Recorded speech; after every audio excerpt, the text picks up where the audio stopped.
Hello everyone, जय Shri Mahakal. My self खुशी और आप सभी का खुशी की दुनिया में स्वागत है। And this is our lecture number 4 of paper third. देखिए, जैसा कि मैंने आप लोगों से प्रॉमिस करा था कि मैं डेली डेली के 2 वीडियोस लेकर आऊंगी, जिसमें से एक होगा हिस्ट्री का और एक होगा साइंस का। अब मेरे यूट्यूब चैनल पर जाकर देख सकते हैं, मैंने अभी तक 6 लेक्चर्स अपलोड कर दिए हैं। हाँ, पिछले 2-3 दिनों से मैं वीडियोस नहीं अपलोड कर पा रही थी, क्योंकि जैसा कि आप सब जानते हैं मैं एक हाउसवाइफ भी हूँ, तो मुझे बहुत सारे दूसरी काम भी रहते हैं। थोड़ा सा बिजी शेड्यूल था इन दिनों, इसलिए मैं नहीं वीडियो ले पाई थी। बट अब ये है अपना लेक्चर नंबर 4, जो है साइंस के ऊपर। साइंस का है। साइंस जो है हमारा मेंस का पेपर थर्ड, जिसमें हम पढ़ रहे थे पार्ट बी, और उसका भी यूनिट नंबर हम पढ़ रहे हैं। यूनिट नंबर हम पढ़ रहे हैं 4। ठीक है। मैंने आप सबको बताया था कि हर एक पेपर में हमारा 2 पार्ट होते हैं, ए और बी पार्ट होते हैं। हर एक पार्ट में पर पार्ट में 5 यूनिट्स होती है। इसकी हम यूनिट नंबर 4 पढ़ रहे थे, दिस वन, जिसका जो पूरा डिस्कशन है वो मैंने आपको फर्स्ट लेक्चर में प्रोवाइड कर दिया था। इसमें हमने अभी तक 2 चीज़ कंप्लीटली पढ़ ली है। फर्स्ट है हेल्थ एंड सेकेंड है हाइजीन। हेल्थ क्या होता है, हेल्थ का डेफिनेशन क्या है, हेल्थ क्या होता है, हेल्थ का क्या डेफिनेशन है, हेल्थ के क्या क्या डायमेंशंस हैं, उसी के साथ साथ डायमेंशंस के साथ साथ हेल्थ के कितने डिटर्मिनेंट्स है। ठीक है, डिटर्मिनेंट से यानी उसके क्या क्या फैक्टर्स, ये सब कुछ हमने कवर कर लिया है। रही बात हाइजीन की, तो हाइजीन के कितने टाइप्स होते हैं, हाइजीन की क्या डेफिनेशन है, और उसी के साथ साथ हेल्थ प्रॉब्लम इन इंडिया, उसके लिए क्या क्या मेजर्स लिए हैं हमारी गवर्नमेंट ने, ये सारी चीज़ें मैं आपको कवर कर चुकी हूँ। हमारा एक टॉपिक बच रहा है, जो है हमारा हाइजीन के ऊपर। हाइजीन के अंदर हमको पढ़ना बाकी है कि हाइजीन के लिए इंटरनेशनल लेवल पर और नेशनल लेवल पर क्या क्या मेजर्स लिए हैं गवर्नमेंट ने। ठीक है, इंटरनेशनल लेवल पर क्या क्या कदम उठाए गए हैं हाइजीन को मेंटेन करने के लिए, और नेशनल लेवल पर क्या क्या कदम उठाए गए हैं हाइजीन को मेंटेन करने के लिए। ये टॉपिक हमारा बच्चा है, जो कि आज हम इस वीडियो में कवर करेंगे। और जैसे ही हमारा ये कवर हो जाता है, हाइजीन कंप्लीट हो जाता है, उसी के साथ हमारे कंप्लीटली ये 2 चीज़ कंप्लीट हो जाएगी। उसके बाद मैं स्टार्ट करने वाली हूँ नेशनल हेल्थ प्रोग्राम। ठीक है, नेशनल हेल्थ प्रोग्राम स्टार्ट करने वाली हूँ। आप सभी सिलेबस में देख सकते हैं कि हमारा जो ये सिलेबस है, इसका जो ये फर्स्ट पॉइंट है, इसमें अलग अलग चीज़ें दी हुई है। जैसे कि जो प्रोग्राम लेप्रोसी के लिए क्या प्रोग्राम चलाया गया है गवर्नमेंट ने, ब्लाइंडनेस के लिए क्या है, polio national TB elimination programme, vector borne disease control programme, reproductive and child health programme, integrated child development schemes, universal national immunisation programme, national Ayush mission, national family health survey, ये इतने सारे जो programmes हैं ना, इनके नाम दिए हुए हैं जो हमको पढ़ने हैं। तो ये सब पढ़ने के लिए हमको पहले ये पता होना चाहिए कि हेल्थ क्या होती है, हाइजीन क्या होता है, और उसी के साथ में डिसीज क्या होती है। ठीक है, ये सारी चीज़ हमको क्या होनी चाहिए, पता होनी चाहिए, तभी हम ये सारे प्रोग्राम्स पढ़ पाएंगे। अब इसी के साथ साथ जब हम हेल्थ और हाइजीन को कवर करेंगे, तो ये जो नेशनल हेल्थ प्रोग्राम गवर्नमेंट इतने सारे चला रही है, तो ये किसके अंडर चला रही है, ये चला रही है वो नेशनल हेल्थ पॉलिसी के अंदर। ठीक है, यानी हमारी जो इंडियन गवर्नमेंट है, वो बारी बारी से नेशनल हेल्थ पॉलिसीज लाती है। उन पॉलिसीज के अंदर वो प्रोग्राम्स लॉन्च करती है। क्या करती है, उन पॉलिसीज के अंदर वो प्रोग्राम्स लॉन्च करती है। जैसे कि मान लो नेशनल टीबी एलिमिनेशन प्रोग्राम जो है, ये कौन सी पॉलिसी के अंदर लॉन्च किया गया है। ठीक है, ऑब्वियसली कोई एक पॉलिसी बनाई होगी गवर्नमेंट ने, उसके अंदर एक प्रोग्राम लॉन्च करा होगा। पॉलिसी क्या होती है, क्या नहीं होती है, किस तरह से बनाई जाती है, प्रोग्राम क्या होता है, ये सारी चीज़ें हम पढ़ने वाले हैं। बट आज के इस लेक्चर में हम हाइजीन का जो बचा हुआ एक टॉपिक है हमारा, वो कवर करने वाले हैं, और नेशनल हेल्थ पॉलिसी कवर करने वाले हैं। ठीक है, देखिए, सबसे पहले अगर मैं आपको बताऊं, तो हाइजीन क्या होती है और हेल्थ क्या होती है, फटाफट हम एक क्विक रिवीजन ले रहे हैं, उसके आगे हम आगे बढ़ेंगे। हाइजीन और हेल्थ की मैंने आपको डेफिनेशन बताई थी WHO के अकॉर्डिंग। ठीक है, WHO ने हाइजीन की भी एक डेफिनेशन दी थी और हेल्थ की भी एक डेफिनेशन दी थी।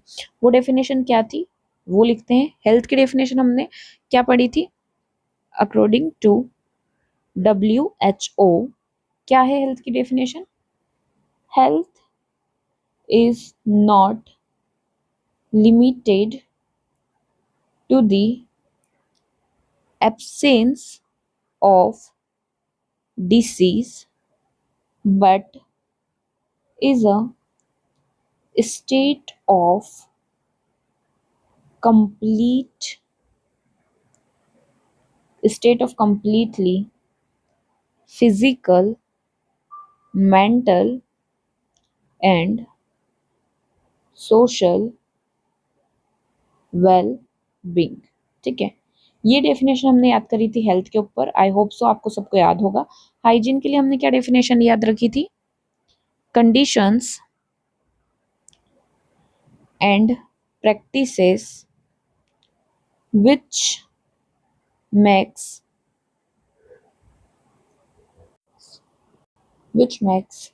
healthy body।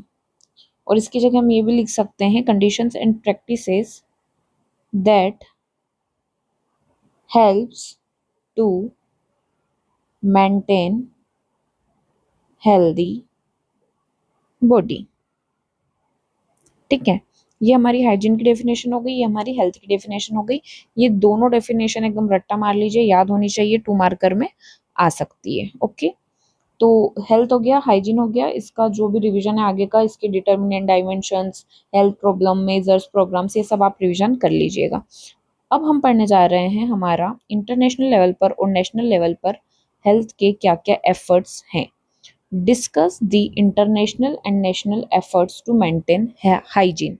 ठीक है, टू मेंटेन हाइजीन, ये हमको 10 मार्कर भी आ सकता है और 7 मार्कर भी क्वेश्चन आ सकता है, एज इट इज उठ के आ सकता है कि इंटरनेशनल और नेशनल एफर्ट्स बताइए हाइजीन को मेंटेन करने के लिए जो लिए गए हैं। तो सबसे पहले अगर हम देखें तो इंटरनेशनल लेवल पर क्या क्या एफर्ट्स लिए गए हैं। बहुत सारे एफर्ट्स है जो कि लिए गए हैं, जैसे कि हम सब जानते हैं एसडीजी। ठीक है, उसी के साथ साथ बहुत सारे डेज ऐसे इंटरनेशनल लेवल पर डब्ल्यूएचओ हो गया या फिर दूसरे ऑर्गेनाइजेशंस हो गए जो लॉन्च करते हैं अवेयरनेस फैलाने के लिए। किसकी अबाउट अवेयरनेस? हाइजीन के लिए, हेल्दी बॉडी के लिए अवेयर करने के लिए पीपल्स को, उनको इन्फॉर्मेशन देते हैं, उनको एजुकेशन प्रोवाइड करते हैं। ऐसे बहुत सारे डेज भी होते हैं और साथ ही साथ ऐसे बहुत सारे प्रोग्राम्स भी इंटरनेशनल लेवल पर चलाए गए हैं जो कि किसको? हाइजीन को प्रमोट करते हैं। ठीक है, जो किसको प्रमोट करते हैं? हाइजीन को प्रमोट करते हैं। तो अगर हम इंटरनेशनल एफर्ट्स में बात करते हैं तो फर्स्ट मैंने लिखा सस्टेनेबल डेवलपमेंट गोल्स। जिन्हें नहीं पता है मैं उन्हें बता दूं कि सस्टेनेबल डेवलपमेंट गोल्स होते क्या हैं। सस्टेनेबल डेवलपमेंट गोल्स एक ऐसा अप्रोच है, एक ऐसा अप्रोच है जो कि बनाया गया था 2015 में। ठीक है, किस में बनाया गया था? 2015 में बनाया गया था। किसके थ्रू बनाया गया था? यूनाइटेड नेशंस के थ्रू। ठीक है, जिसका गोल रखा था 2030 तक। इसके अंदर बहुत सारे गोल्स दिए हुए हैं टोटल, जैसे कि 17 गोल्स। ठीक है, एसडीजी के अंदर टोटल 17 गोल्स दिए हुए हैं जिनका टारगेट रखा था 2030 के 2030 तक हमें ये 17 गोल सारी कंट्रीज को, जिसने एसडीजी यूनाइटेड नेशन के एसडीजी अप्रोच पे साइन करा है, उन सारी स्टेट्स को 17 गोल्स को फॉलो करना है और इन 17 गोल्स को टारगेट करते हुए इनको गेन करना है 2030 तक। जिसके अंदर, ठीक है, उस सस्टेनेबल डेवलपमेंट गोल्स के अंदर जो हमारा एसडीजी नंबर 6 है, यानी 1 to 17, ये सारे हमारे गोल हैं। जिसमें जो हमारा सस्टेनेबल डेवलपमेंट गोल नंबर 6 है उसमें क्या लिखा है? उसमें लिखा हुआ है ensures availability and sustainable management of water and sanitation for all. क्या लिखा है? कि हमें 2030 तक अकॉर्डिंग टू एसडीजी 6 हमें 2030 तक सबके लिए इंश्योर करना है क्लीन वाटर और क्लीन सैनिटेशन का अवेलेबिलिटी। ठीक है, अब मान लीजिए वाटर तो है, वाटर तो अवेलेबल है, लेकिन वो वाटर क्या हेल्दी है? वो वाटर क्या हाइजीन मेंटेन कर रहा है?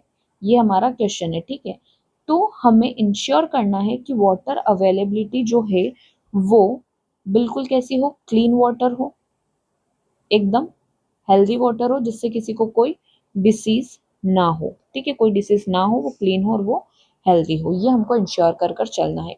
उसी के साथ में सैनिटेशन फॉर ऑल, यानी हमें पूरा हमारी स्वच्छता का क्या करना है? ध्यान देना है। ठीक है। यानी क्लीन वाटर के साथ साथ स्वच्छता का भी ध्यान देना है।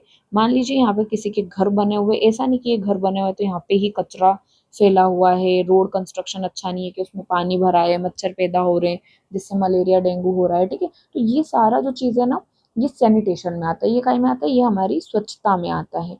तो हमें क्या करना है, हमें ये करना है कि सैनिटेशन को ध्यान में रखते हुए कि सबको सैनिटेशन प्रोवाइड हो, सबको स्वच्छता प्रोवाइड हो, उनके आसपास का एनवायरनमेंट, उनके घर का एनवायरनमेंट, ये सब कुछ क्या हो, सबको प्रोवाइड हो। अब कितने टाइप की सैनिटेशन होती है, फिर कितने टाइप के हाइजीन होते हैं, वो मैं आपको बता चुकी थी। Personal, community, environmental, house hold, food, मतलब ये सारे टाइप के हाइजीन सैनिटेशन क्या हो, एक इंसान को प्रोवाइड हो। कब तक? 2030 तक। मतलब वो इनको मेंटेन, हाइजीन को मेंटेन करके चल सके। हाइजीन देखो, हाइजीन को भी प्रोवाइड नहीं कर सकता। हाइजीन के लिए सिर्फ आपको अवेयर करा जा सकता है, आपको इन्फॉर्मेशन दे सकते हैं, आपको इतना एजुकेट कर सकते हैं कि आप उस हाइजीन को मेंटेन करके चले, ठीक है। अब मतलब हमारी कुछ कंडीशंस, कुछ प्रैक्टिसेस ऐसे हम बनाते हैं, ऐसे क्रिएट करते हैं जिससे हम स्वच्छ रहें, साफ सुथरे रहें, जिससे ओवरऑल हमारी हेल्थ क्या होगी, गुड होगी, ठीक है। तो बस वही चीज़ यहाँ पर लिखी हुई है। उसके बाद आता है यूनाइटेड नेशन 2010, ठीक है। 2010 में यूनाइटेड नेशन द्वारा एक राइट इशू करा गया था। क्या? एक राइट बनाया गया था, राइट, सॉरी, ठीक है। एक राइट क्या हुआ था, बनाया गया था, जिसको मतलब वो हर एक ह्यूमन का राइट होना चाहिए। वो राइट क्या था? ह्यूमन राइट ऑफ सैनिटेशन, ठीक है।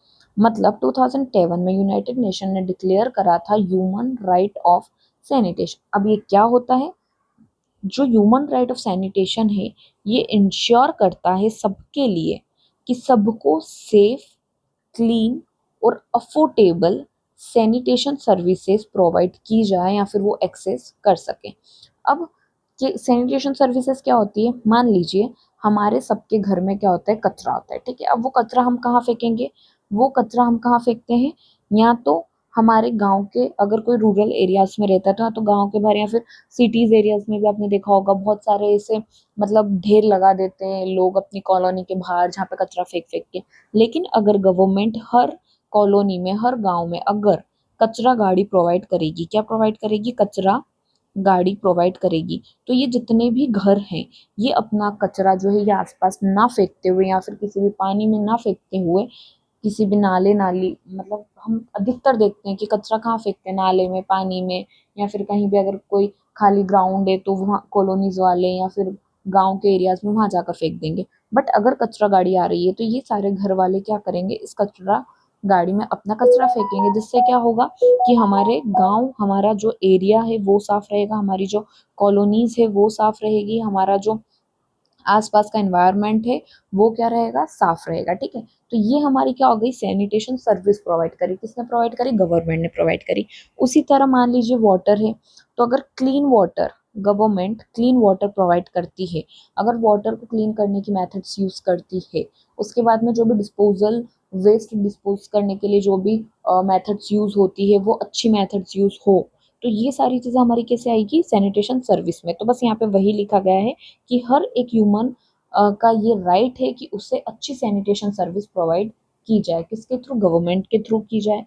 तो बस यही यहाँ लिखा है कि human right of sanitation that ensures everyone has access safe, clean, affordable sanitation service. अब मान लीजिए कचरा गाड़ी है, कचरा गाड़ी कहाँ जा रही है? गांव गांव में जा रही है। बट उस कचरा गाड़ी के लिए हर घर से मान लो 500-500 रुपए ले रहे हैं, तो ये क्या अफोर्डेबल है हर एक व्यक्ति के लिए? नहीं है। बट उसी जगह अगर उस एक घर से मंथली 50 रुपीज या 100 रुपीज लिया जाए, तो ये हर गरीब से गरीब बंदा भी क्या कर सकता है, पे कर सकता है, ठीक है। तो वो अफोर्डेबल सर्विस हो गई। ये मैं एक एग्जांपल दे रही हूँ आपको। तो आप समझिए कि किस तरह से गवर्नमेंट सेफ, क्लीन और अफोर्डेबल सैनिटेशन सर्विस हमको प्रोवाइड कर सकती है। अब आता है वर्ल्ड क्लीन अप डे, ठीक है। अब वर्ल्ड क्लीन अप डे जो है, इसकी जो डेट है वो आपका होमवर्क है। इसका डेट आप खुद गूगल से निकाल कर देखिएगा। अब वर्ल्ड क्लीन अप डे जो है ये भी एक इंटरनेशनल एफर्ट है। अब ये इंटरनेशनल एफर्ट क्यों है? क्योंकि ये इंटरनेशनल लेवल पर बनाया जाता है, यानी ये सिर्फ हमारे नेशन में नहीं बनाया जाता, ये बहुत सारे नेशन में बनाया जाता है। तो ये जो क्लीन अप डे है इसको रखने का, यानी एक दिन, अब आप सोच रहे होंगे कि एक दिन clean up day, as a clean up day रख कर क्या मिलेगा। तो एक दिन as a clean up day रखकर क्या मिलेगा वही हमको इसमें पढ़ना है कि इसको रखने का ऑब्जेक्टिव क्या है। तो इसको रखने का ऑब्जेक्टिव है, इसका गोल है क्लीन अप डे का, goal of this day is to raise awareness about pollution, clean up waste and promote sustainable waste management। देखो जैसे कि हम एक कोई भी लड़का या लड़की है, उसका बर्थडे, ठीक है, उसका क्या है, बर्थडे है। अब साल में तो 365 डेज होते हैं, बट जो बर्थडे वाला डे है वो कुछ ज़्यादा स्पेशल होता है। ऑब्वियस है वो सबके लिए स्पेशल होता होगा। हम कितनी भी पार्टी करें पूरे साल में, बट जो पार्टी हम हमारे बर्थडे पर करते हैं वो मायने रखती है। उसी प्रकार पूरे साल आप अवेयरनेस फैलाओ, आप इंफॉर्मेशन प्रोवाइड करो, आप एजुकेट करो, वो करते हैं, ठीक है, वो चीज़ें होती हैं। बट अगर कोई एक दिन को हम as a world clean up day celebrate करते हैं तो उस दिन जो बाकी के जनता है वो भी ना ज़्यादा उस चीज़ को अच्छे से समझती है, ठीक है। तो मतलब ये चीज़ क्यों सेलिब्रेट करी गई है आप समझने का ट्राई करो उसको, ठीक है। तो इस दिन क्या करते हैं, ज़्यादा से ज़्यादा अवेयरनेस फैलाते हैं। किसके किसके लिए अवेयरनेस फैलाएंगे कि हमें पॉल्यूशन कम करना चाहिए, हमको हमारा गांव, हमारी सिटी क्लीन रखना चाहिए, हमारा कॉलोनी, हमारा एरिया, हमारा घर हमको क्या करना चाहिए, क्लीन करना चाहिए, ठीक है, क्लीन रखना चाहिए। उसी के साथ साथ हम प्रमोट करते हैं सस्टेनेबल वेस्ट मैनेजमेंट, यानी हमारा जो वेस्ट है उसको मैनेज भी इस तरह से करो कि वो नुकसान ना पहुंचाए, ठीक है, इस तरह से उसको मैनेज करो कि वो नुकसान ना पहुंचाए, तो उस चीज़ को भी प्रमोट करो। अब फोर्थ नंबर पर आता है हमारा वर्ल्ड टॉयलेट डे। देखो यहाँ पे ना मैंने कुछ चीज़ें ऐड करी, जैसे कि sustainable development goals, United nation का जो ह्यूमन राइट है सैनिटेशन के लिए वो, वर्ल्ड क्लीन अप डे और वर्ल्ड टॉयलेट डे। बट इसकी जगह और भी मेजर्स हैं और भी एफर्ट्स हैं जो कि इंटरनेशनल लेवल पर लिए गए हैं बहुत सारी ऑर्गेनाइजेशंस के थ्रू। तो आप जैसे जैसे इस यूनिट 4 में आगे बढ़ते जाएंगे ना, आपको बहुत सारी चीज़ें नई नई मिलेगी, तो आप वो भी इसमें ऐड कर सकते हैं, ठीक है। अभी सिर्फ इस अगर ये ऐसा क्वेश्चन है तो हम उसे किस तरह से फ्रेम करेंगे मैं आपको वो बता रही हूँ। अब आता है वर्ल्ड टॉयलेट डे। यहाँ पर लिखा है promote global awareness and action to tackle sanitation crisis, ठीक है। अगर सैनिटेशन क्राइसिस आ जाए तो उसे किस तरह से टैकल करना है उसके लिए एजुकेट किया जाता है। किस तरह से हमको ग्लोबली हमको सैनिटेशन को, हाइजीन को मेंटेन करना है, उसको उसके लिए अवेयरनेस फैलाई जाती है। अब देखो अगर ये क्वेश्चन 7 नंबर में आया तो 7 नंबर में हमको 7 to 8 लाइन्स मिलती है। कितनी लाइन्स मिलती है, 7 to 8 लाइन्स मिलती है। अब 7 to 8 लाइन्स में हम इसको कैसे लिखेंगे, मैंने आपको जैसे इंटरनेशनल लेवल पर ये पॉइंट्स दे दिए हैं, आप आपके मन से भी पॉइंट्स लिख सकते हैं। नेशनल लेवल पर मैंने कुछ पॉइंट्स लिखे हैं यहाँ पर 3, तो ये इतना सफिशियंट होता है 7 नंबर पर। 7 नंबर में हम डायरेक्ट अगर एफर्ट्स पूछा गया है ना तो हमको ऐसे इंटरनेशनल एफर्ट्स और नेशनल एफर्ट्स डालना और एफर्ट्स लिखने हैं। बट अगर यही क्वेश्चन हमारा 10 मार्कर में आता है तो हमको कैसे लिखना है, हमको ना यहाँ पर पहले डेफिनेशन लिख दो। किसकी डेफिनेशन लिख दो, हाइजीन के ऊपर डेफिनेशन लिख दो कि हाइजीन ये होती है और इसके लिए इंटरनेशनल नेशनल लेवल पर जो एफर्ट्स लिए गए हैं वो फॉलोइंग है। तो वो हमारी 2 से 3 लाइन क्या हो जाएगा, कवर कर लेगा। उसके बाद आप बहुत सारे फ्लो चार्ट्स का यूज कर सकते हो, जैसे कि ऐसा लिख सकते हो आप इंटरनेशनल एफर्ट्स, ठीक है, इंटरनेशनल एफर्ट्स, ये हमारे कुछ एफर्ट्स हो गए, ये नीचे लिख दिए। सेम वैसे ही नीचे फिर नेशनल एफर्ट्स लिख दिया और ऐसे लिख दिया, ठीक है। और अगर आपको ऐसे नहीं लिखना तो इसकी जगह अपन कैसा लिख सकते हैं, इंटरनेशनल एफर्ट्स लिख दो और हमारे ये एफर्ट्स लिख दो, जो भी प्रोग्राम्स चला रहे हैं ऐसे लिख दो, ठीक है।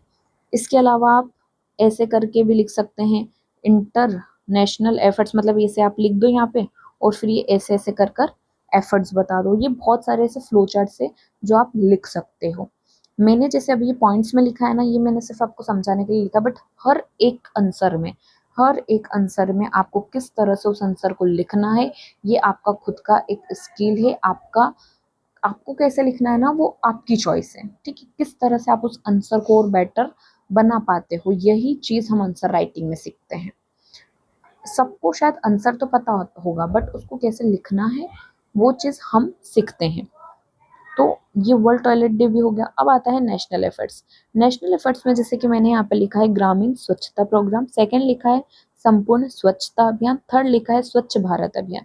अब देखो अगेन ये 3 प्रोग्राम मैंने मेरे मन से लिखे हैं। आपको जो भी हमारे गवर्नमेंट ने, इंडियन गवर्नमेंट ने नेशनल लेवल पर जो भी प्रोग्राम से बनाए हों, सिर्फ और सिर्फ हमारे हाइजीन को मेंटेन करने के लिए जो भी एफर्ट्स लगाए हों अगर वो आपको याद हो तो आप वो लिख सकते हैं। जैसे कि ग्रामीण स्वच्छता प्रोग्राम मैंने यहाँ लिखा है, तो ये क्या करता है, ये करता है to provide clean water and sanitation facilities in rural areas. नाम से आपको पता चल रहा है कि जो ग्रामीण स्वच्छता कार्यक्रम है वो ग्रामीण एरियाज के लिए होगा। तो बस यहाँ पर वही लिखना है कि clean water sanitation facilities provide करनी है हमको रूरल एरियाज में। ये आप मन से भी लिख सकते हो अंदर का पार्ट। अब ये कब लॉन्च हुआ था, इसका क्या डेट है, वो आपका होमवर्क है। फिर आता है संपूर्ण स्वच्छता अभियान। इसकी डेट भी आपकी होमवर्क है, बट इसका जो ऑब्जेक्टिव है वो है रेजिंग और इंक्रीजिंग, यानी बढ़ावा देना। क्या करना, बढ़ावा देना किसको, सैनिटेशन की डिमांड को, थ्रू इंफॉर्मेशन एंड एजुकेशन। यानी अगर मान लो कोई भी एक पर्सन है ए, ये बी पर्सन के पास जाता है, ठीक है, कोई भी एक पर्सन है, ये बी पर्सन के पास जाता है और इसको समझाता है हाइजीन का और सैनिटेशन का महत्व क्या है, ठीक है। अब इसके पास इसने इंफॉर्मेशन पहुंचाई, इसको एजुकेट करा, तो ये बंदा क्या करेगा, अगर इसको पता होगा कि अच्छा हाइजीन मेंटेन करने से, सैनिटेशन मेंटेन करने से, स्वच्छ रहने से हेल्थ क्या होती है, हेल्थ हमारी गुड होती है, अच्छी होती है, तो ये वो चीज़ ये फॉलो करेगा और ये आगे भी जितने लोगों से मिलेगा उन लोगों को इस चीज़ के बारे में अवेयर करेगा। तो ये जो चेन है इसी चलती जाएगी। तो बस इसी चीज़ पे इन्होंने फोकस करा, किसने, संपूर्ण स्वच्छता अभियान में, ठीक है, गवर्नमेंट ने। अब आता है स्वच्छ भारत अभियान। देखो स्वच्छ भारत अभियान हम अलग से भी पढ़ेंगे, 10 मार्कर के हिसाब से पढ़ेंगे, डीप में पढ़ेंगे क्या होता है क्या नहीं होता है, आगे हम पूरा पढ़ने वाले हैं, हम इन चीज़ों को भी आगे पढ़ने वाले हैं, बट इन शॉर्ट मैं आपको बता रही हूँ, ठीक है। स्वच्छ भारत अभियान में हम क्या लिख सकते हैं, 2 अक्टूबर 2014 को ये लॉन्च हुआ। इसका जो ऑब्जेक्टिव था वो था to achieve universal sanitation coverage across India. India में जो हमारा सैनिटेशन कवरेज था उसको अचीव करना है यूनिवर्सल लेवल पर। अब अगर यहाँ पर ये आ गया ना वर्ड यूनिवर्सल, इसका मतलब होता है हर एक क्लास में, हर एक जनता तक, चाहे फिर वो छोटा हो, चाइल्ड हो, या फिर वो ओल्ड एज हो, बूढ़ा हो, यंग हो, ठीक है, या वो गरीब हो, अमीर हो, क्या हो, गरीब हो या फिर वो अमीर हो, मतलब वो कैसा भी बंदा हो, हर एक व्यक्ति तक स्वच्छ भारत अभियान के थ्रू हमें स्वच्छता फैलानी है। ये इसका क्या था, टारगेट था, या मतलब अचीवमेंट नहीं, सॉरी, गोल था, ठीक है, हमको अचीव करनी है वो चीज़। तो ये 2 अक्टूबर 2014 को ये प्रोग्राम लॉन्च हुआ जिसका ये गोल रखा गया था। इसकी एक टैगलाइन भी थी, जो टैगलाइन थी, एक कदम स्वच्छता की ओर। क्या थी टैगलाइन, एक कदम स्वच्छता की ओर, ठीक है, ये इसकी टैगलाइन थी, किसकी, स्वच्छ भारत अभियान की। तो देखिए इस प्रकार से आप नेशनल इंटरनेशनल लेवल पर जो हाइजीन के लिए एफर्ट्स हैं वो लिख सकते हैं। ये एफर्ट्स आप अपने मन से लिख सकते हैं, किस तरह से लिखना है मैं आपको वो सिखा चुकी हूँ। अब हम पढ़ने वाले हैं national health policy. National health policy क्या होती है, कौन इसको लेकर आता है और इसमें क्या क्या चीज़ें होती हैं, हम वो पढ़ने वाले हैं। अब नेशनल हेल्थ पॉलिसी के अंदर सबसे पहले हमको ये जानना बहुत ज़रूरी है कि ये पॉलिसी लेकर कौन आता है। तो नेशनल हेल्थ पॉलिसी हमारे इंडिया में एक मिनिस्ट्री है जिसका नाम है ministry of health and family welfare. Once again, national health policy को ministry of health and family welfare का जो डिपार्टमेंट है वो लेकर आता है, पॉलिसीज बनाता है हेल्थ के ऊपर नेशनल लेवल पर। अभी तक इंडिपेंडेंस के बाद अभी तक 3 हेल्थ पॉलिसीज बनी है, यानी इंडिया 3 हेल्थ पॉलिसीज लेकर आया है इंडिपेंडेंस के बाद। फर्स्ट नेशनल हेल्थ पॉलिसी आई थी हमारी 1983 को, सेकेंड नेशनल पॉलिसी आई थी हमारी 2002 को, एंड थर्ड नेशनल पॉलिसी आई थी हमारी 2017 को, ठीक है। यानी इन शॉर्ट हमारे अभी तक 3 नेशनल पॉलिसीज आ चुकी हैं। कितनी नेशनल हेल्थ पॉलिसीज आ चुकी हैं, फर्स्ट आई थी 1983 में, सेकंड आई थी हमारी 2002 में, और थर्ड जो कि अभी हमारी लेटेस्ट है वो आई थी 2017 में। 1983 वाली हमारी फर्स्ट नेशनल पॉलिसीज थी और ये जो 2017 में आई थी ये नेशनल पॉलिसी हमारी प्रेजेंट में भी चल रही है, यानी अभी जो हम नेशनल पॉलिसी को फॉलो कर रहे हैं वो है ये वाली हमारी 2017 वाली। ठीक है, तो 3 नेशनल पॉलिसीज है, ईयर याद रखना 1983, 2002 एंड 2017। अब जो 2017 वाली नेशनल पॉलिसी है ना, ये प्रेजेंट में भी हमारी चल रही है, यानी हमको डीप में पढ़ना है, डीप लर्निंग करनी है इसके बारे में अच्छे से। तो ये मैं आपको कल वाले लेक्चर में अच्छे से पढ़ाऊंगी 2017 की नेशनल पॉलिसी। आज हम 1983 और 2002 की नेशनल हेल्थ पॉलिसी कवर करने वाले हैं। 1983 और 2002 की नेशनल हेल्थ पॉलिसी में हमको ज़्यादा नहीं पढ़ना है, हमको सिर्फ ये पढ़ना है कि इसका क्या ऑब्जेक्टिव था, मतलब 1983 और 2002 की जो नेशनल हेल्थ पॉलिसी गवर्नमेंट लाई थी उसका क्या ऑब्जेक्टिव था। ठीक है, फोकस कहाँ कहाँ करा है, यानी देखो अगर मान लो इन हर एक पॉलिसी का इंडिविजुअली कुछ ना कुछ ऑब्जेक्टिव है, तो उस ऑब्जेक्टिव को पूरा करने के लिए उनका कुछ एक फोकस एरिया होगा, तो वो फोकस एरिया, वो ऑब्जेक्टिव और उन्होंने उस चीज में कितना अचीव करा है, क्या अचीव करा है, अगर ये हमें पता हो तो हम वो भी लिख सकते हैं। ठीक है, और अगर हमें अचीवमेंट पता ना हो तो क्या अप्रोच उन्होंने उस ऑब्जेक्टिव तक पहुंचने के लिए क्या अप्रोच फॉलो करा वो हमको बता देना है। तो हम इस तरह से यहाँ पर लिखेंगे नीचे national health policy 1983। National health policy 1983 का जो हमारा ऑब्जेक्टिव है वो है हेल्थ फॉर ऑल बाय 2000। यानी 1983 में जब हमने नेशनल हेल्थ पॉलिसी लॉन्च करी थी तब हमारा मकसद ये था कि सन 2000 तक, यानी ईयर 2000 तक हमको सबके लिए हेल्थ को अच्छी करना है।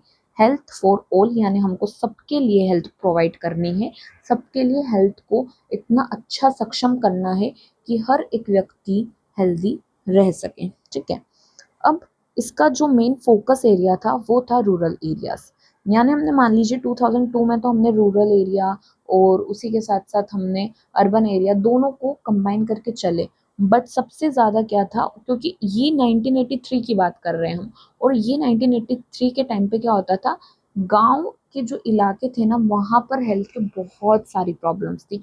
तो सबसे पहले तो हमको रूरल एरियाज को सुधारना ज़रूरी था। दैट्स वाई इस पॉलिसी का मकसद ही ये रखा कि हमको रूरल एरिया में हेल्थ केयर सर्विसेज, जो भी प्राइमरी हेल्थ केयर सर्विसेज है उसको एक्सपांड करना है, प्रोवाइड करना है, प्रमोट करना है और हमको हेल्थ को प्रिवेंट करना है। ठीक है, ये सारा हमारा फोकस था। अब आप इसको अपने शब्दों में लिख सकते हैं, इंग्लिश में एक बार मैं आपको बता देती हूँ, expansion of primary health care to rural areas. उसी के साथ साथ इस चीज को, ये जो फोकस एरिया है उनका रूरल एरिया, उस फोकस एरिया में जो उनका ऑब्जेक्टिव था कि सबके लिए हमको हेल्थ प्रोवाइड करनी है, तो उस हेल्थ को पाने के लिए, उस हेल्थ को किस तरह से हमें प्रोवाइड करना है, उसके लिए जो उन्होंने अप्रोच ढूंढा वो था प्रिवेंटिव एंड प्रमोटिव। ठीक है, अब फोकस ऑन प्रिवेंटिव का मतलब क्या होता है, देखो डिसीज हो जाती है अगर, तो उसके बाद हम उसको क्या करते हैं, क्योर करते हैं। ठीक है, बट डिसीज ना हो उससे पहले ही अगर हम उसको रोक दें तो वो प्रिवेंट कहलाती है। जैसे कि पोलियो हो गया, टीबी हो गया। अब ये जो है इनके लिए हम क्या मेथड यूज करते हैं, वैक्सीनेशन की मेथड। तो वैक्सीनेशन की जो ये मेथड है ये हमारी कौन सी मेथड है, प्रिवेंटिव। क्यों, क्योंकि अभी हमको टीबी हुआ नहीं है बट हम उसके लिए वैक्सीन दे रहे हैं ताकि हमको टीबी हो ही ना। ठीक है, समझ रहे हो, तो ये होती है प्रिवेंटिव मेथड। तो इसी 1983 की जो पॉलिसी थी उसमें इस बात पर फोकस करा गया कि हमको प्रिवेंटिव हेल्थ केयर प्रोवाइड करनी है रूरल एरियाज में।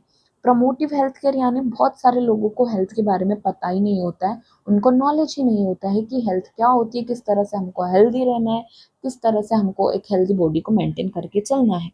तो उसके लिए हमने लिखा प्रमोट करना। ठीक है, प्रमोट करना है हमको कि हेल्थ आपको कैसी रखनी है।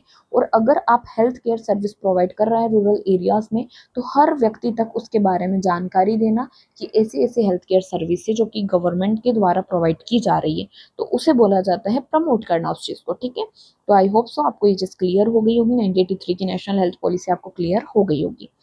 अब आती है नेशनल हेल्थ पॉलिसी 2002। इसका ऑब्जेक्टिव है to ensure equitable access to health care. अब देखो पहले हमने क्या बोला, सब जनों को हेल्थ प्रोवाइड होगी, उसी चीज़ को थोड़ा सा और हमने फिल्टर करके ये बता दिया कि इक्विटेबल एक्सेस मिलेगा हेल्थ केयर का, यानी इक्वली, यानी अगर कोई रूरल एरिया में रह रहा हो या फिर अर्बन एरिया में रह रहा हो, ठीक है, या फिर कोई अगर पुअर हो या कोई रिच हो, तो इन सारे लोगों के पास जो गवर्नमेंट है वो इक्वल अमाउंट में ही इक्वल एक्सेस ही देगा हेल्थ केयर का। ऐसा नहीं करेगा कि रिच लोगों के लिए हमने बहुत अच्छी फैसिलिटीज रख ली बट पुअर लोगों के लिए नहीं रखी, या फिर हमने रूरल एरियाज में बिल्कुल हेल्थ केयर सर्विस पे ध्यान नहीं दिया बट अर्बन एरियाज में दे दिया। तो इस तरह का जो हमारा डिस्क्रिमिनेशन है हम वो नहीं रखेंगे और हम इक्वल एक्सेस देंगे सबको हेल्थ केयर का। फोकस क्या था? Control of communicable disease like polio, kala-azar और फाइलेरियासिस। अब देखो, इसका फर्स्ट का फोकस था हमको रूरल एरियाज पे क्या करना है, हमारा फोकस रखना है, बट सेकंड में हमने रूरल एरियाज के साथ में अर्बन पे भी फोकस करना है और वो भी इक्वल, ठीक है, इक्वल फोकस करते हुए चलना है। और इसी के साथ फोकस को हमने और एक्सपांड करके क्या कर दिया कि जितनी भी हमारी कम्युनिकेबल डिसीजेस हैं, जितनी भी हमारी कम्युनिकेबल डिसीजेस है जैसे कि पोलियो, कालाजार वगैरह हो गया, इन पे हमको ज़्यादा फोकस करके इन चीज़ों को कंट्रोल करना है। क्योंकि देखो 1983 से जो 2000 का हमने टारगेट रखा था तो वो बहुत हद तक अचीव हो रहा था, यानी बहुत हद तक रूरल एरियाज में भी हमने जो हमारी हेल्थ केयर सर्विस है उसको अच्छा कर दिया था। तो अब हमारा मेन फोकस क्या था? कम्युनिकेबल डिसीज, ठीक है, तो वो हमने इसमें रख लिया। उसके लिए क्या अप्रोच लिया हमारी गवर्नमेंट ने? Increasing public health investment and private sector participation. अब देखो, अगर हमें बड़ी बड़ी ये जो डिसीजेस है इनको कंट्रोल करना है तो इसके लिए हमको ज़्यादा इन्वेस्टमेंट लगेगा, यानी गवर्नमेंट को क्या करना पड़ेगा? गवर्नमेंट को ज़्यादा पैसा इन्वेस्ट करना पड़ेगा हमारे हेल्थ सेक्टर में, ठीक है, हेल्थ सेक्टर में गवर्नमेंट को ज़्यादा पैसा इन्वेस्ट करना पड़ेगा। और जैसा कि हम सब जानते हैं कि जो हमारे प्राइवेट हॉस्पिटल्स होते हैं और जो हमारे गवर्नमेंट के हॉस्पिटल होते हैं उनमें बहुत डिफरेंस होता है, उनके इंफ्रास्ट्रक्चर में, उनकी सर्विसेज में, उनके डॉक्टर्स में, हर एक चीज़ में बहुत डिफरेंस होता है, ठीक है। तो हमें हेल्थ में भी प्राइवेट सेक्टर पार्टिसिपेशन लाना है ताकि हमें अच्छे डॉक्टर मिल पाए, हमें अच्छी फैसिलिटीज़ मिल पाए, हमें अच्छा जो इंफ्रा है वो मिल पाए, अच्छी हेल्थ केयर सर्विस मिल पाए। इसलिए हमको प्राइवेट सेक्टर पार्टिसिपेशन भी क्या करना है? बढ़ाना है। तो इस प्रकार से हमने नेशनल हेल्थ पॉलिसी 1983 और 2002 पढ़ लिया है। अब जो हमारी थर्ड नेशनल हेल्थ पॉलिसी थी 2017 वो हम नेक्स्ट लेक्चर में पढ़ने वाले हैं। अगर आपको ये लेक्चर अच्छा लगा हो तो प्लीज़ इसे लाइक करें, शेयर करें, और अगर आपको कोई डाउट हो तो आप कमेंट कर सकते हैं। Thank you very much.